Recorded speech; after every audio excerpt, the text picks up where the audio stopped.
السلام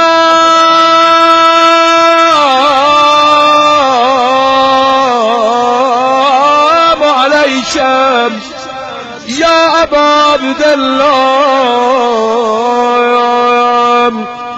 وعلى الأرواح التي حلت بفناي. عليك مني سلام الله أبدا ما بقيتم وبقي الليل والنهار ولا جاله الله آخر العهد مني لزيارتكم. السلام على الحسين وعلى علي بن الحسين وعلى أولاد الحسين وعلى أصحاب الحسين.